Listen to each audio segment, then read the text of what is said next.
अस्सलामुअलैकुम बिस्मिल्लाहिर्रहमानिर्रहीम। आप देख रहे हैं हमदर्द फूड सीक्रेट्स। तो दोस्तों आज मैं बहुत ही ज़बरदस्त जो है आपके लिए घर में जो मलाई होती है उससे घी बनाने का तरीका लेके आई हूँ। तो मलाई जो है मैंने आम जो रेगुलर घर में दूध आता है उसके ऊपर जो मलाई होती है वो मैंने रोज़ाना उतार के तो फ्रीज़र में जमा कर रही थी। मैं तो तकरीबन ये 1 माह की जो है मलाई है, तो इसको मैंने फ्रीज़र में जमा किया था। तो इसको फिर मैंने रात को निकाल दिया था, फ्रिज में रख दिया था, ताकि ये जो है बिल्कुल इसके अंदर जो बर्फ़ है वो उसका जो ख़त्म हो जाए और ये बिल्कुल नॉर्मल टेम्परेचर पे आ जाए। तो उसके बाद मैंने इसको बाहर निकाल के जो है रख दिया था 10-15 मिनट के लिए, ताकि ये बिल्कुल रूम टेम्परेचर पे आ जाए। तो ये जितना इसका टेम्परेचर जो है वो नॉर्मल होगा उतनी ही जल्दी और आसानी के साथ हम मलाई से मक्खन जो है वो निकाल सकते हैं। तो ख़ास टिप जो है यहाँ पे मैं शेयर करती जाऊँ कि यहाँ पे आपने शुरू में मलाई में कोई पानी नहीं डालना। तो जब शुरू में आप इसको मिक्स करना शुरू करेंगे तो ये बहुत ही सख्त हो जाएगी, और जो आप इसको मिक्स करते जाएंगे ये फूल जाएगी और साइज़ में डबल हो जाएगी। लेकिन तब भी आपने इसके अंदर जो पानी है वो बिल्कुल भी ऐड नहीं करना, क्योंकि अगर यहाँ पे आपने पानी ऐड कर दिया तो ये बिल्कुल ख़राब हो जाएगा।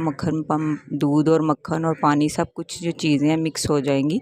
तो आपने यहाँ पे 2-3 मिनट जो सब्र करना है, तकरीबन टोटल हमें 7 मिनट लगेंगे, और बस इसको मिक्स करते जाना है। पानी इसमें अभी नहीं डालना, क्योंकि अगर शुरू में हमने इसके अंदर पानी डाल दिया तो हमारा जो मक्खन है वो इतनी जल्दी से झटपट से नहीं निकलेगा। तो जब बिल्कुल हमारा मक्खन जो है वो यकजा होना शुरू हो जाएगा, फिर हम इसके अंदर डालेंगे 1 कप पानी। ज़्यादा पानी मैं नहीं डालूँगी, आधा लीटर तकरीबन मैंने इसके अंदर जो वो पानी जो है वो मग था मेरे पास वो मैंने इसके अंदर डाला है। अब मैं दोबारा से मदानी की मदद से इसको गोल गोल जो अच्छी तरह से घुमा लूँगी, ताकि मक्खन हमारा बिल्कुल यकजा हो जाए। तो इस तरह से जब हम इसको करते हैं तो मक्खन बिल्कुल अलग हो जाएगा और दूध जो है वो बिल्कुल से अलग हो जाएगा। अगर हम इसमें और थोड़ा सा पानी डालेंगे तो ये बिल्कुल हमारा मक्खन जो है ये बिल्कुल ऊपर आ जाए। आप देख सकते हैं कि किस तरह से हमारा मक्खन बिल्कुल रेडी हो चुका है। तो दोस्तों अगर चैनल पर नए हैं तो मेरे चैनल को सब्सक्राइब कर लें। वीडियो अगर अच्छी लगती है तो लाइक शेयर ज़रूर किया करें, और कमेंट करके ज़रूर बताया करें कि आपको कैसी लगी है मेरी वीडियो। तो हमारा मक्खन बिल्कुल यकजा हो चुका है। तो अब मैं इसको बाहर निकाल दूँगी, और हाथ की मदद से मैंने इसको बिल्कुल भी छोड़ा नहीं है। अगर आपका मक्खन पतला हो जाए और आपसे कंट्रोल ना हो तो फिर आप इसको आधा घंटा फ्रीज़र में रख सकते हैं, या 2-3 घंटे के लिए फ्रिज में छोड़ सकते हैं, ताकि फिर आपका मक्खन थोड़ा सख्त हो जाएगा और आपको निकालने में आसानी हो जाएगी। तो यहाँ पे मैंने इसको बिल्कुल भी नहीं छोड़ा, क्योंकि ये बिल्कुल यकजा हो चुका था, इकट्ठा मैंने कर लिया था इसको। तो मैं अब हाथ की मदद से इसके तमाम पेड़े जो हैं वो बना के तो इस तरह से निकाल लूँगी। तो इसी तरह से आपने मक्खन के जो हैं वो पेड़े बना के तो निकाल लेंगे। अगर आपसे पेड़े ना बने, ये ज़्यादा पतला हो जाए, तो इसको फ्रिज या फ्रीज़र में थोड़ी देर के लिए रख लें। अब ये थोड़ा हार्ड हो जाएगा तो फिर आप इसको इकट्ठा करके तो इसको निकाल सकते हैं। तो मैंने तमाम मक्खन जो है इसमें से निकाल ली दिया है। तो अगर आपका दूध जो है मलाई जो है बिल्कुल फ़्रेश हो तो ये दूध जो है आप इससे बहुत ही मज़े की मिठाई तैयार कर सकते हैं। लेकिन अगर आपने ओवरनाइट या इसका ज़्यादा देर के लिए इसको बसीदा कर दिया तो फिर आप इसका जो दूध है वो इसको ज़ाया करना पड़ेगा। लेकिन अगर आपने रात को ही मक्खन निकाला है तो फिर आप इसके दूध की जो है बहुत ही मज़े की मिठाई जो है वो तैयार कर सकते हैं। तो इस तरह मैंने वो दूसरी साइड पे कर दिया, और मक्खन मैं इसके अंदर तमाम मक्खन जो बाउल से इसके अंदर निकाल दूँगी, और हाथ की मदद से इसको अच्छी तरह से दबा लूँगी। तो यहाँ भी ये बात का मैं बताती जाऊँ कि हाथ से ही ये सारा काम जो है वो जल्दी झटपट हो जाएगा, चम्मच की मदद से बहुत ही देर भी लगेगी और मुश्किल भी होगा।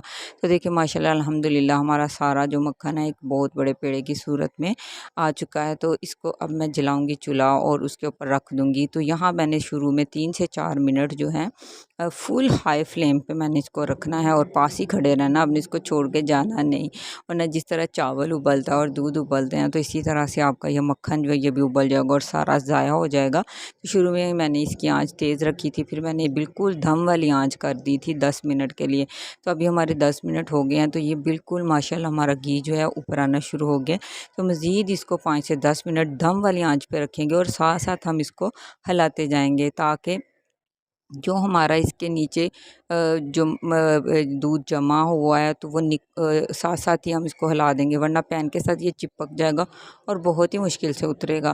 तो अगर हम इसको साथ साथ हिलाएंगे तो ये बड़ी आसानी से हमारा निकल आएगा। तो माशाल्लाह हमारा बिल्कुल घी रेडी हो चुका है। मैं चूल्हा बंद करने लगी हूँ। अब हमारा ये जो है ठंडा भी हो गया, मैंने इसको छोड़ दिया था आधे घंटे के लिए, बिल्कुल ठंडा हो गया। तो इस तरह मेरे पास ये वाला जार है, तो मैं इसके अंदर जो है डालने लगी हूँ। तकरीबन 1 माह की मलाई मैंने जमा की थी, और 1.5 किलो लो इसमें से तकरीबन जो मेरा घी जो है वो निकला है। तो दोस्तों देखिए कितनी आसानी से घर पे हम मलाई के साथ जो है घी बना सकते हैं और कैसे झटपट मैंने बनाया है। 7 मिनट तकरीबन शुरू में मुझे लगे थे मक्खन को यकजा करने में, अगर पानी ना डालें तो 10 मिनट लग सकते हैं ज़्यादा से ज़्यादा। तो माशाल्लाह अल्हम्दुलिल्लाह हमारा देसी घी घर का खालिस बिल्कुल ज़बरदस्त रेडी हो चुका है।